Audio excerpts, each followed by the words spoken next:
Assalamualaikum warahmatullahi wabarakatuh. Jumpa lagi dengan Pak Suprono di sini di channel Suprono Wahyu Jatmiko. Kali ini kita akan membahas tentang pasar persaingan monopolistik. Jangan lupa klik like, share, dan subscribe agar kalian tidak tertinggal pada video-video berikutnya. Baiklah, kita akan mulai membahas tentang pasar persaingan monopolistik. Jadi yang dimaksud dengan pasar persaingan monopolistik adalah salah satu bentuk pasar di mana terdapat banyak produsen yang memiliki atau menghasilkan barang serupa, tetapi terdapat perbedaan dalam beberapa aspek. Jadi, di dalam pasar persaingan monopolistik ini, barang yang dijual itu barangnya serupa, tetapi memiliki perbedaan antara barang yang satu dengan yang lainnya. Penjual pada pasar persaingan monopolistik tidak terbatas, alias di sini banyak yang berjualan.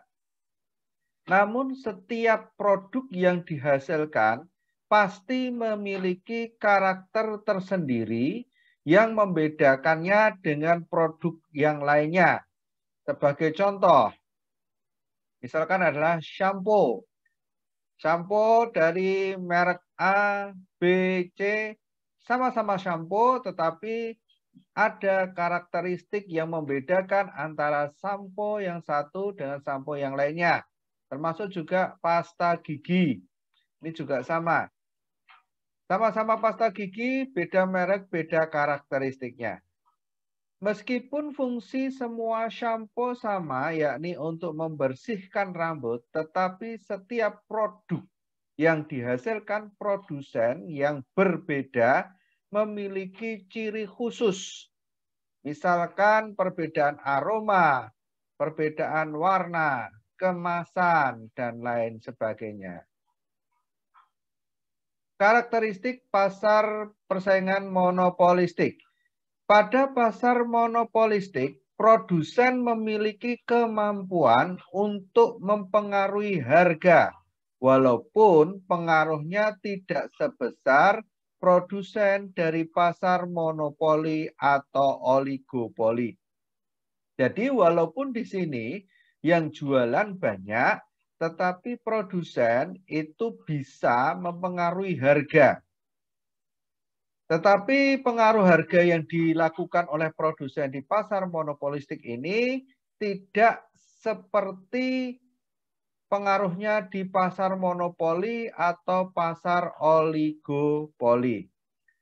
Kemampuan ini berasal dari sifat barang yang dihasilkan karena perbedaan dan ciri khas dari suatu barang. Konsumen tidak akan mudah berpindah ke merek lain dan tetap memilih merek tersebut walaupun produsen menaikkan harga. Jadi di sini kenapa kok produsen di sini bisa mempengaruhi harga? Karena ketika konsumen itu cocok pada merek tertentu, maka dia tidak akan berpindah ke merek lain. Walaupun harganya dinaikkan oleh produsen. Misalnya pasar sepeda motor di Indonesia. Produk sepeda motor memang cenderung bersifat homogen, tetapi masing-masing memiliki ciri khusus sendiri.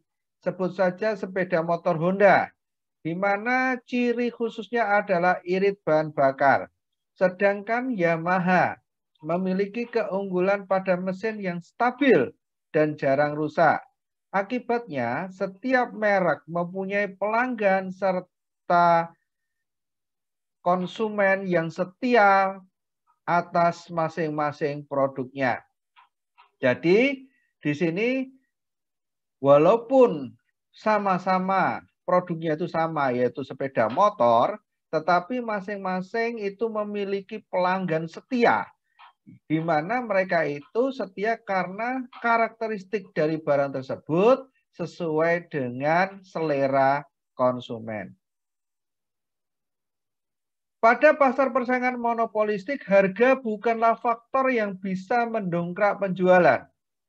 Jadi karena di sini yang jualan itu banyak, akan tetapi karena terdapat perbedaan-perbedaan, maka harga itu tidak bisa mendongkrak penjualan. Misalkan barang A sama barang B ini sama-sama barangnya, tapi karakteristiknya berbeda.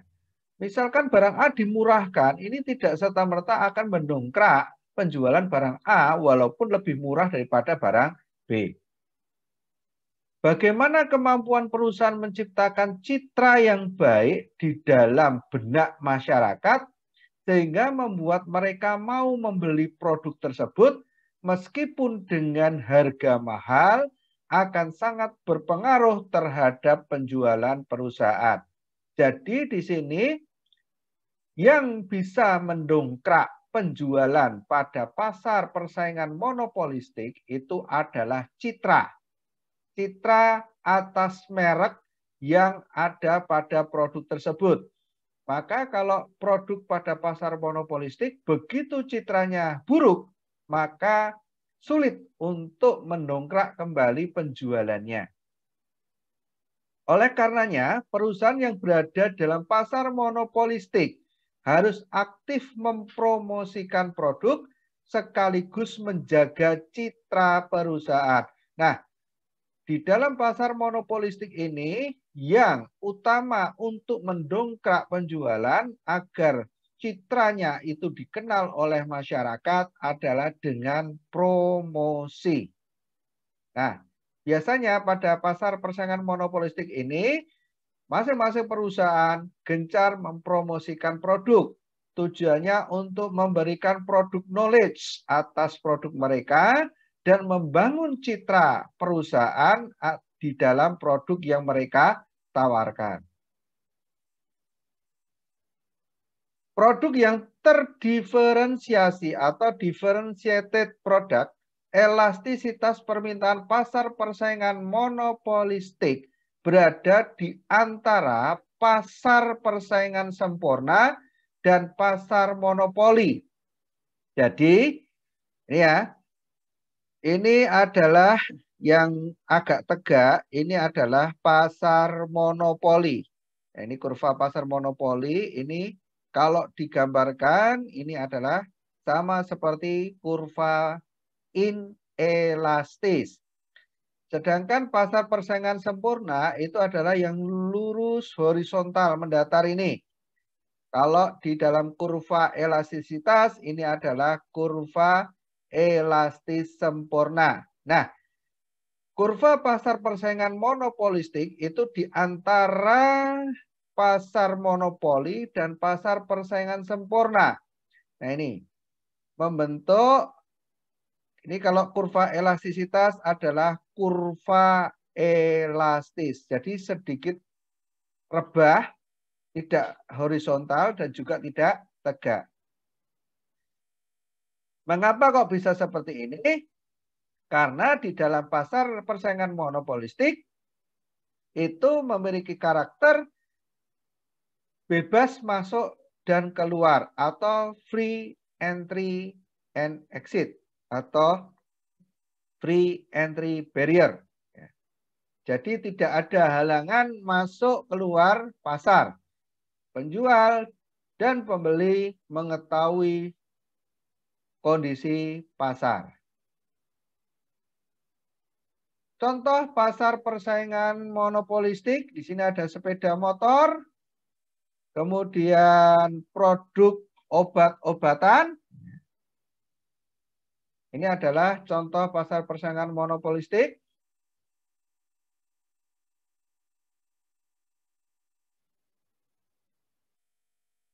Nah, kelebihan pasar monopolistik, di sini perusahaan terdorong untuk selalu melakukan inovasi terhadap produknya. Ini menguntungkan karena mutunya akan semakin baik. Jadi supaya bisa membangun citra, perusahaan pada pasar persaingan monopolistik itu akan selalu berinovasi supaya kualitas produknya itu lebih unggul daripada pesaingnya. Pelayanan terhadap masyarakat akan semakin baik untuk meningkatkan image perusahaan di mata masyarakat. Selain berinovasi terhadap produk, juga akan selalu meningkatkan mutu pelayanan kepada pelanggan. Kekurangan pasar monopolistik. Karena tadi salah satu upaya mendongkrak penjualan adalah dengan promosi, maka yang terjadi pada pasar persaingan monopolistik, biaya promosi mahal. Sehingga perusahaan harus merogoh koceknya lebih dalam. Karena untuk membangun citra, membangun image, ini harus meyakinkan konsumen, maka biasanya perusahaan pada pasar persaingan monopolistik ini melakukan kegiatan promosi itu secara gencar. Sehingga biaya promosi yang harus dikeluarkan itu cukup tinggi. Harga pada pasar persaingan monopolistik berada di tingkat yang tinggi. Nah, konsekuensi dari adanya biaya yang tinggi, maka akibatnya harga pada pasar persaingan monopolistik dibandingkan pasar-pasar yang lain ini jauh lebih tinggi. Karena di sini ada konsekuensi biaya promosi yang cukup mahal. Jadi sebenarnya bisa jadi harga produksinya itu cuma misalkan taruhlah adalah kalau pakai angka Rp1.000 misalkan. Tetapi karena ada biaya promosi yang cukup gencar, maka rata-rata produk tersebut bisa dijual di pasaran itu di angka Rp7.000 atau bahkan sampai Rp10.000. Keseimbangan pasar persaingan monopolistik. Kurva permintaan lebih elastis, tidak sampai elastis sempurna dibandingkan kurva permintaan monopoli. Jadi kurva keseimbangan tadi sudah kita lihat gambarnya. Kurva permintaannya adalah kurva elastis. Jadi tidak terlalu tegak dan tidak rebah. Dalam jangka pendek, keseimbangan pasar. Kurva permintaan menurun sedikit demi sedikit, akibatnya kurva permintaan tidak berimpit dengan MR. Jadi dalam jangka pendek, di sini keseimbangan pasar, kurva permintaannya itu akan turun sedikit demi sedikit. Sehingga akhirnya antara D dan MR ini tidak berimpit. Besarnya permintaan bukan permintaan seluruh pasar, namun dari sebagian pasar. Jadi dalam pasar persaingan monopolistik, ketika ditemukan besarnya permintaan adalah X rupiah, ini bukan keseluruhan pasar, tetapi hanya sebagian pasar. Keuntungan maksimal dicapai apabila MR sama dengan MC. Jadi dalam pasar persaingan monopolistik ini, perusahaan bisa memperoleh keuntungan yang maksimal. Keseimbangan pasar dalam jangka panjang, karena semakin banyaknya perusahaan yang masuk ke dalam pasar, maka dalam jangka panjang, perusahaan hanya akan memperoleh keuntungan normal. Namun, perbedaan dengan pasar persaingan sempurna adalah harga lebih tinggi, AC atau average cost lebih tinggi. Kegiatan produksi belum mencapai kondisi yang optimal saat AC terendah. Jadi, sifat dari pasar persaingan monopolistik itu adalah free entry barrier atau tidak ada halangan masuk produsen manapun di dalam pasar.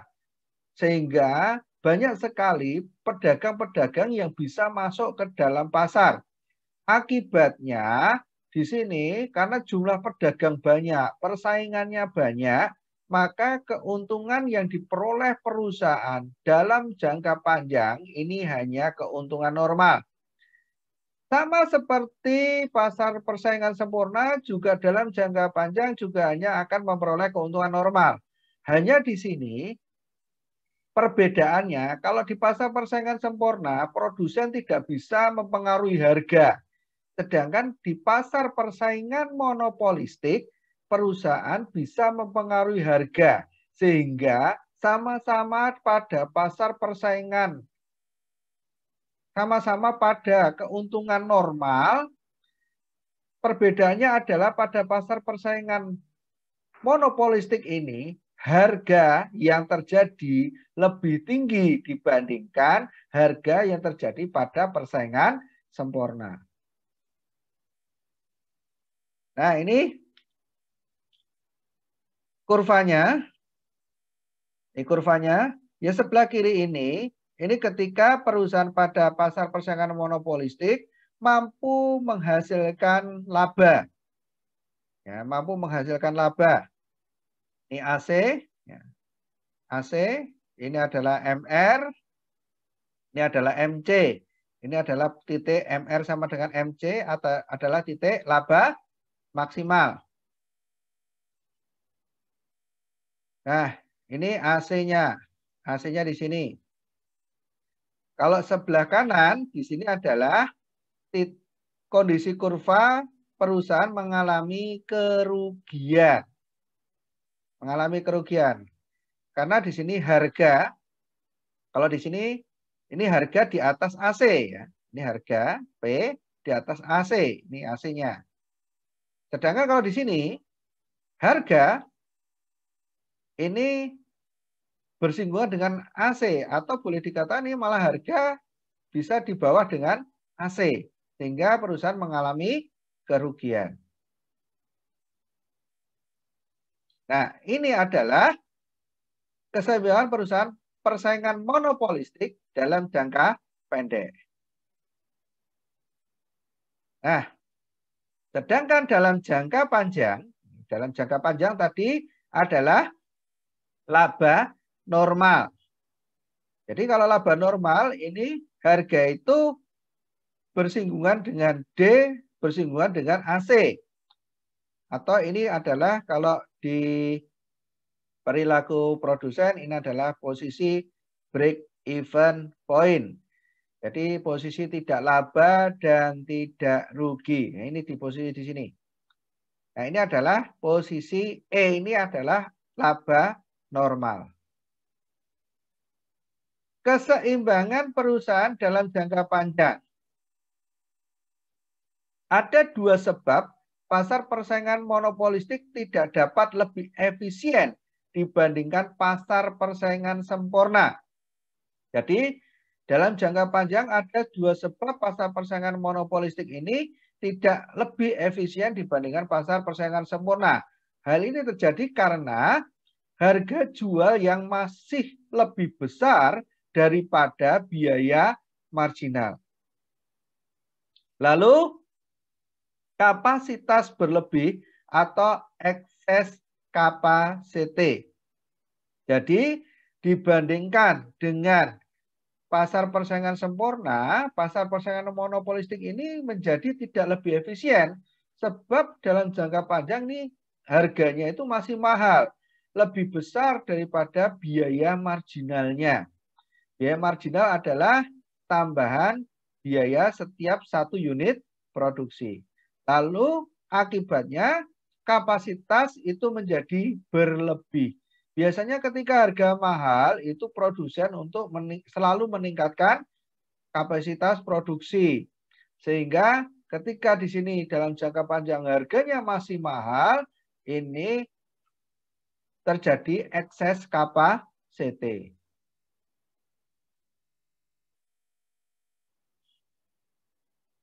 Kurva keuntungan maksimal perusahaan. Nah, di sini kurva keuntungan maksimal ini adalah yang merah adalah average total cost atau average cost. Kemudian yang hijau ini adalah marginal cost. Sedangkan yang kuning adalah marginal revenue. Nah, titik perpotongannya ini adalah posisi yang paling maksimal keuntungan yang bisa diperoleh perusahaan. Nah, ini.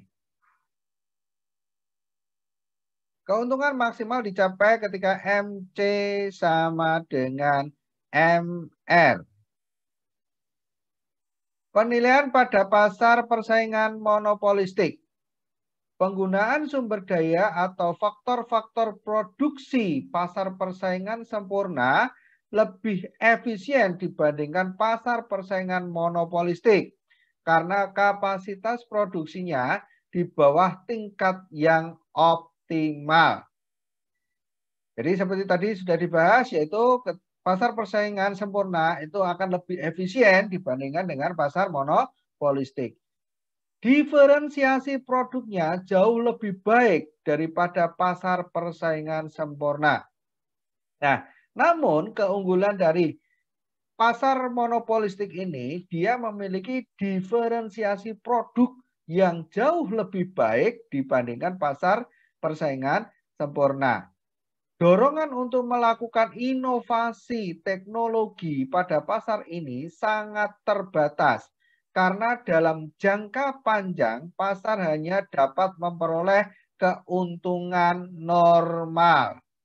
Jadi dorongan akhirnya dalam jangka panjang, karena tadi itu terjadi excess capacity, akhirnya perusahaan di dalam inovasi teknologi menjadi sangat terbatas.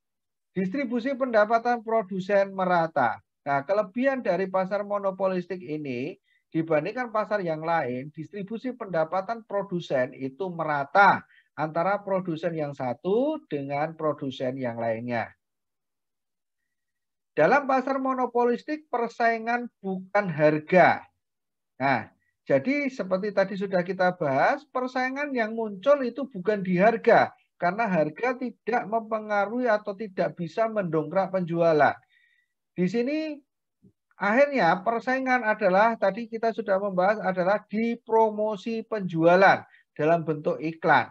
Selain itu, perusahaan juga akan bersaing di diferensiasi produk, yaitu dengan menciptakan barang sejenis, tetapi berbeda coraknya dengan produksi perusahaan lain atau perusahaan milik dia sendiri.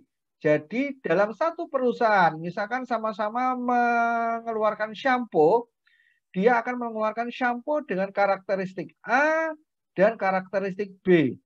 Bahkan juga dia mengeluarkan shampoo itu yang karakteristiknya berbeda dengan pabrik atau perusahaan lain.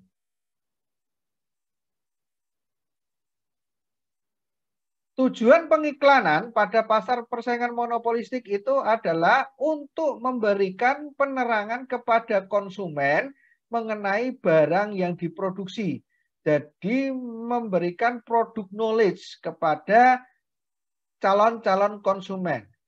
Selain itu, iklan bertujuan untuk menekankan bahwa barang yang dihasilkan merupakan barang yang baik. Jadi di iklan tersebut juga ada titik penekanan bahwa barang perusahaan tersebut adalah barang dengan kualitas yang terbaik. Tujuan yang berikutnya dari pengiklanan adalah untuk memelihara hubungan baik dengan para konsumen. Nah, spesialnya pada pasar persaingan monopolistik ini, konsumen itu melihat eksistensi perusahaan itu di iklan. Ketika perusahaan tersebut masih sering mengiklankan produknya, itu dianggap perusahaan tersebut masih eksis. Sedangkan ketika sudah tidak sering beriklan, maka dianggap perusahaan tersebut sudah tidak eksis atau boleh dikatakan dalam tanda kutip adalah bangkrut. Nah, ini pengaruh iklan terhadap biaya produksi, harga, serta tingkat produksi. Nah, di sini. Ini ada harga ongkos, ya. Ini average cost. Yang sebelum ada iklan, sedangkan yang pink ini adalah average cost setelah ada iklan. Nah, D1 ini adalah permintaan, posisi permintaan sebelum ada iklan. Sedangkan setelah ada iklan, ini menjadi D2 dan D3. Ini adalah akibat dari adanya iklan. Karena adanya peningkatan permintaan, maka Q-nya berubah menjadi ke Q2 dan Q3. Sedangkan harga di sini awalnya akan mengalami kenaikan di P2, akhirnya akan turun di P3. Jadi asal muasalnya harga itu nanti akan naik, tapi kemudian kembali landai turun ke posisi hampir sama dengan posisi yang di awal. Kebaikan dari pengiklanan. Yang pertama adalah dengan adanya iklan membantu konsumen dalam menentukan jenis barang yang akan dibelinya. Jadi dengan iklan tersebut konsumen akan tahu barang mana yang cocok pantas buat mereka beli sesuai dengan karakteristik masing-masing. Kemudian kebaikan iklan yang kedua adalah iklan akan menggalakkan kegiatan memperbaiki mutu suatu barang. Jadi iklan tersebut secara tidak langsung itu akan memacu perusahaan untuk terus meningkatkan mutu kualitas dari barang yang dihasilkan. Yang ketiga, iklan di sini ini mengurangi biaya komunikasi yang harusnya dilakukan oleh perusahaan. Jadi memang dengan adanya gencarnya iklan itu biayanya mahal, tetapi mengurangi kegiatan. Perusahaan cukup berkomunikasi lewat iklan. Tidak perlu menggunakan media-media yang lain. Cukup dengan iklan itulah informasi diharapkan sudah sampai kepada pelanggan. Kebaikan yang keempat adalah iklan menaikkan kesempatan kerja. Jadi dengan adanya perusahaan monopolistik ini yang bersaing di pengiklanan, maka akhirnya membuka lowongan-lowongan kerja dalam bentuk biro-biro iklan, biro jasa iklan, dan juga orang-orang yang bekerja sebagai usaha jasa iklan. Kelemahan dari iklan. Yang pertama, promosi secara iklan adalah suatu penghamburan. Penghamburan apa? Jelas ini penghamburan uang. Karena biaya pengiklanan ini jauh lebih besar. Bahkan mungkin bisa 2 kali lipat, 3 kali lipat biaya yang harus dikeluarkan dibandingkan media promosi yang lainnya. Iklan tidak selalu memberi informasi yang betul. Nah, kadang-kadang di dalam iklan itu ada trik-trik kamera, ada editing kamera, di mana di situ tipu daya kamera itulah yang menyebabkan informasi kadang-kadang itu menjadi bias. Informasi yang tidak sesungguhnya terjadi. Kelemahan yang ketiga adalah iklan bukan cara efektif untuk menambah jumlah pekerjaan dalam perekonomian. Nah, walaupun dengan banyaknya iklan di media massa ini membuka lowongan pekerjaan, tetapi secara perekonomian ini merupakan bukan cara yang paling tepat menambah jumlah pekerjaan atau lowongan pekerjaan. Karena yang bekerja di iklan itu hanya orang-orang yang memiliki keahlian khusus. Ya, dia memiliki keterampilan khusus dan dia sudah terlatih di bidang itu. Kelemahan yang keempat adalah iklan menghambat bagi perusahaan untuk masuk ke dalam industri. Jadi dengan gencarnya iklan, maka secara tidak langsung ini akan menghambat perusahaan-perusahaan lain yang ingin masuk di dalam pasar persaingan monopolistik ini. Mengapa? Karena perusahaan baru akan melihat, oh kok itu perusahaan itu selalu iklan, berapa tarif sekali tayang. Mereka akhirnya mundur secara teratur, akhirnya tidak ingin masuk ke dalam pasar tersebut. Mengingat budget yang mereka miliki tidak sampai ke sana. Kita tarik kesimpulan bahwa beberapa langkah penting untuk memaksimalkan iklan. Yang pertama, iklan harus memberi keterangan yang benar dan jujur mengenai produk yang dipromosikan. Jadi agar iklan itu efektif, maka harus bisa memberikan informasi yang benar dan jujur mengenai produk yang dipromosikan. Yang kedua, peraturan yang mengarahkan iklan untuk bersifat penerangan dan bukan untuk menarik pelanggan perusahaan lainnya. Jadi sifat iklan ini adalah bukan untuk menarik pelanggan perusahaan lain, tetapi tujuannya adalah menjadi penerang atau corong informasi dari perusahaan untuk menjelaskan produk-produknya. Jadi tidak boleh iklan itu menjelek-jelekkan produk dari perusahaan yang lainnya. Yang ketiga, usahakan agar kegiatan pengiklanan tidak menjadi penghambat bagi perusahaan untuk masuk dalam industri tersebut. Jadi iklan itu dibuat sedemikian rupa agar tidak terkesan mewah, terkesan mahal, sehingga perusahaan-perusahaan baru yang ingin masuk ke dalam pasar persaingan monopolistik itu tidak melihat bahwa iklan itu merupakan biaya yang sangat besar. Pengaturan pasar persaingan monopolistik. Daya monopoli yang relatif kecil menyebabkan kesejahteraan yang hilang atau dead weight loss relatif kecil. Lalu yang kedua, permintaan yang sangat elastis menyebabkan kelebihan kapasitas produksi relatif kecil. Jadi, dengan adanya permintaan elastis tersebut, kelebihan kapasitas produksi itu menjadi relatif kecil. Yang ketiga, ketidakefisienan yang dihasilkan perusahaan yang beroperasi dalam pasar persaingan monopolistik.